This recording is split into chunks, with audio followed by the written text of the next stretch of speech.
नमस्कार मंडळी, कशा आहात? मस्त आहात ना? मस्तच राहावा. सर्वांना श्री स्वामी समर्थ. तुमचा दिवस खूप छान आनंदात जावो ही स्वामी चरणी प्रार्थना करते. तर ही आहे धनलक्ष्मी कुंचन सेवा.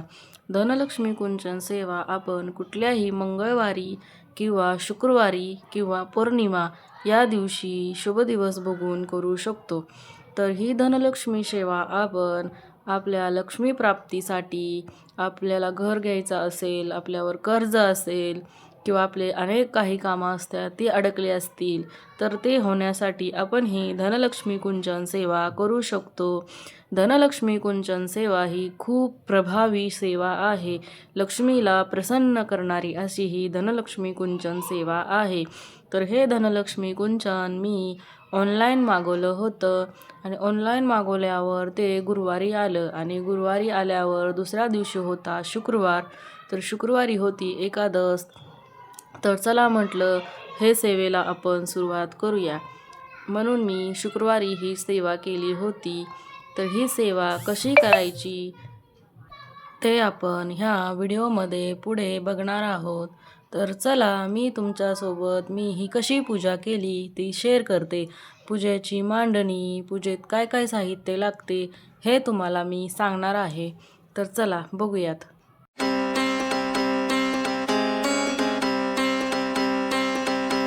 पहिलं तर हे मी पार्सल ओपन करते. याच्यामध्ये आलं होतं आपलं धनलक्ष्मी कुंचन. तर हे धनलक्ष्मी कुंचन मी ऑनलाईन मिशो ॲप आहे त्याच्यावरून मागवलं होतं आणि त्याच्यामध्येच ते साहित्य आलं होतं. तर चला आपण आता. तर हे आहे धनलक्ष्मी कुंचन. धनलक्ष्मी कुंचनसाठी लागलेले मटेरियल मला हे ऑनलाईनच मिळालं होते त्याच्यासोबत. तर हे एवढंच आल्यामुळं आता माझ्याकडे एवढंच सामान आहे, मी नंतर घेईल.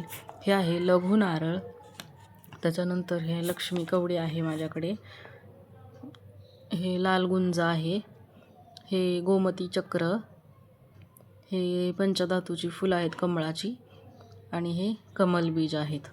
तर एवढ्यावरच मी आजची पूजा करणार आहे. हे अक्षता आहेत, अख्ख्या अक्षता लागतात. अक्षता म्हणजे तांदूळ. तर हे 10 रुपयाचे कॉईन आहेत आपल्याकडे. तर मी ते 10 घेतले आहेत आणि 1 रुपयाचं नाणं घेतलं आहे. असे 101 रुपयाचे नाणे घेतले आहेत. तर हे आहे अष्टलक्ष्मी दिवा, हे आणि शंखचक्र दिव्याची जोडी पण आहे माझ्याकडं. तर हे लक्ष्मी पूजेसाठी खूप छान असतं म्हणून मी ती पण घेतलं आहे. तर हे तुपाचे दिवे मी ऑनलाईनच मागवले होते, तर ते पण घेतलेत. त्याच्यानंतर पहिलं आपण लाल वस्त्र अंथरायचं. त्या लाल वस्त्रावरती ती डिश ठेवायची आणि त्याच्यामध्ये ती नाणी. माझ्याकडे छोटीशी समई होती, तर म्हटलं चला हे स्टँड म्हणून आपण लक्ष्मीची मूर्ती ठेवण्यासाठी मी ती वापरली. तर बघा आता अशा प्रकारे मी माझी पूजा मांडते. मग हे पहिले मी दिवे लावून घेतले सर्व.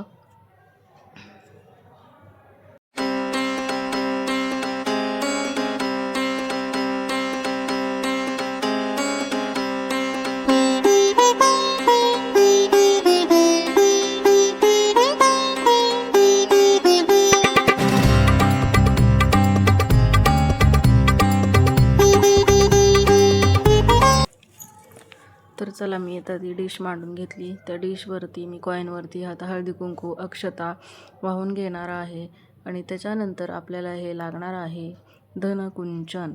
धनकुंचनवरती हे बघा शंख आहे, विष्णू तिलक आहे आणि चक्र पण आहे. शंख चक्र गदा हस्ते महालक्ष्मी नमोस्तुते.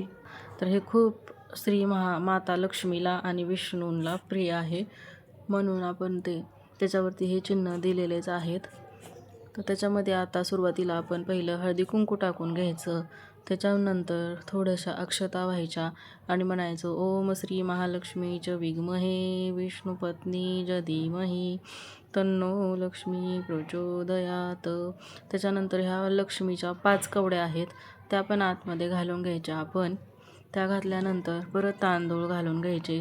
परत म्हणायचं ओम श्री महालक्ष्मीच विद्महे विष्णुपत्नी च धीमहि तन्नो लक्ष्मी प्रचोदयात. किंवा तुम्हाला माता लक्ष्मीचा दुसरा मंत्र म्हणता येत असेल तरी चालेल. तर हे आहेत लघु नारळ. नारळ आहेत हे, तर ते पण घालून घ्यायचे आणि नंतर परत अक्षता टाकायच्या आणि तोच मंत्र परत बोलायचा. नंतर हे आहेत कमळचे बीज ते पण आपण घालून घ्यायचे आणि नंतर परत 2 वेळा अक्षता घालायच्या. अक्षता घालून झाल्यानंतर परत तो मंत्र आपण एकदा म्हणायचा आणि हे लाल गुंज आहेत ते पण आपण आतमध्ये घालून घ्यायचं. त्याच्यानंतर परत आपण अक्षता घालायच्या आणि सेम मंत्र तोच बोलायचा परत. मग त्याच्यानंतर हे आहे गोमती चक्र, हे पण 5 गोमती चक्र त्याच्यासोबत मला मिळालेत, तर ते पण आतमध्ये मी घालून घेतले. नंतर परत अक्षता टाकायच्या आणि तो मंत्र परत बोलायचा. अशा प्रकारे आपण पूर्ण ते धनलक्ष्मी कुंचन भरून घ्यायचं. आणि त्याच्यानंतर आपल्या सगळ्यात लास्टला राहिले होते पंचधातूची फुलं आणि लक्ष्मी कॉईन. हा लक्ष्मी कॉईन मी पहिला तिथे तांदळामध्ये उभा असा ठेवून घेते. लक्ष्मी कॉईनला खूप महत्त्व आहे. आणि त्याच्यानंतर हे 5 पंचधातूची माझ्याकडे गोल्डन आणि सिल्वर कलरची फुलं आहेत, तर ती मी आता वाहून घेणार आहे. मंगलमांगल्ये शिवे सर्वार्थसाधिके शरण्ये त्र्यंबके गौरी नारायणी नमोस्तुते. सर्वमंगलमांगल्ये शिवे सर्वार्थसाधिके शरण्ये त्र्यंबके गौरी नारायणी. अशा प्रकारे मी आता देवीला गजरा फुले वाहून घेतली आणि आता हळदी कुंकू लावून घेत आहे. हळदी कुंकू लावून घेतल्यानंतर परत आधी पहिलं मी चंदन लावून घेतलं, नंतर हळदी कुंकू लावून घेतलं. वरती पण एकदा तांदळावरती आपल्याला लावून घ्यायचं आहे. अष्टलक्ष्मी दिवा आहे, त्या पूर्ण अष्टलक्ष्मीला मी कुंकू हळद लावून घेतलं. हळदी कुंकू लावून झाल्यावर परत देवीला मनोभावे नमस्कार करायचा आहे आणि आपल्या मनातली इच्छा बोलायची आहे. हा आहे विष्णू शंख, तर विष्णू शंख पण पूजेमध्ये आपल्याकडे असेल तर मांडला तरी चालतो. आणि माता लक्ष्मीला आपली जी मनातली इच्छा आहे ती सांगायची आहे. आणि अशा प्रकारे आता धूपदीप झालं आणि आरती पण करून घेतली मी. अशा प्रकारे माझी ही धनलक्ष्मी कुंचन सेवा आज झाली आहे. तर कशी झाली आहे ते मला तुम्ही नक्की कमेंट करून सांगा.